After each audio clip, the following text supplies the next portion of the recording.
think of every moment. When I say this moment, now that moment's gone, right? If I could take that moment and capture it in a screenshot, and I do that with every moment, I start creating like a film strip. When I pass that film strip through my consciousness, then, and I link it together in my mind, for example, if I go, yeah, right before this call, I walked in the room, and then I sat down, and then I talked to Heidi. Is that the reality that I'm currently experiencing, or am I just stringing together realities to create a timeline?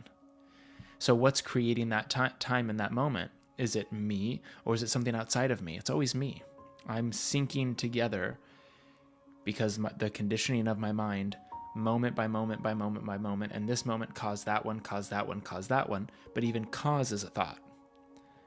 So cause and effect is not actually real from the absolute level.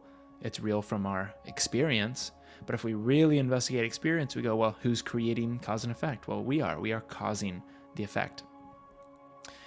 And so if reality is in a sense shifting, the rate of change, meaning almost like a refresh button from moment to moment to moment, according to Bashar, and there is some crossover on this on like Planck scale and some other things in quantum physics that Nassim Haramein has talked about, there seems to be some similarities. About 10 to the 43rd times per second, reality is shifting. So imagine that film strip going so fast that you can't even recognize it. You know, you stand there and you look in the mirror and it looks like you're the same person, but your consciousness has just allowed for billions and billions and billions of versions of you to be present and then dissolve and present and dissolve. And it's like doing this expansion and contraction, which really is the source of the Big Bang. That is the Big Bang. We're constantly Big Banging. Everything. Reality is. Yeah.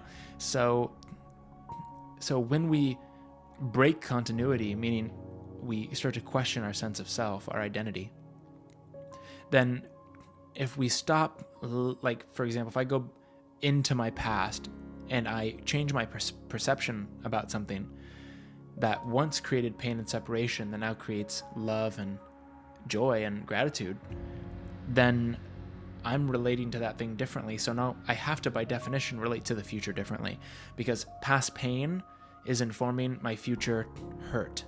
So my past pain is going to say, hey, in order for you to not get hurt again, avoid these things. But if I collapse that pain, then I'm not trying to avoid anything. And it's very different. If I'm living my life trying to not avoid something, then I'm driving, but I'm always looking in the rearview mirror. So I have to hit things. I have to get hurt, you know? Yeah. So instead of looking in the rearview mirror, I now look forward. And what do I look forward to? Excitement, joy, passion. And that's a totally different person driving. And that's why all of a sudden, one little shift can break this past of continuity that's creating this future, and you can shift to another version of reality that's more representative of that state of being. And how that shows up is through synchronicity. Oh man, I was just in the right place at the right time. You know, I wonder why that happened. Well, I shifted, and now reality is reflecting that shift back in me. You know, this happens so much with relationships. We go, oh yeah, I just allowed myself to love the part of me that's really angry, and now I feel more compassion. And all of a sudden, the person now has compassion for you and for them. And the moment before, they didn't. So are you really recognizing a shift in them, or are you recognizing a shift in you? I mean, the answer, of course, is both. So I don't know if that answered the question.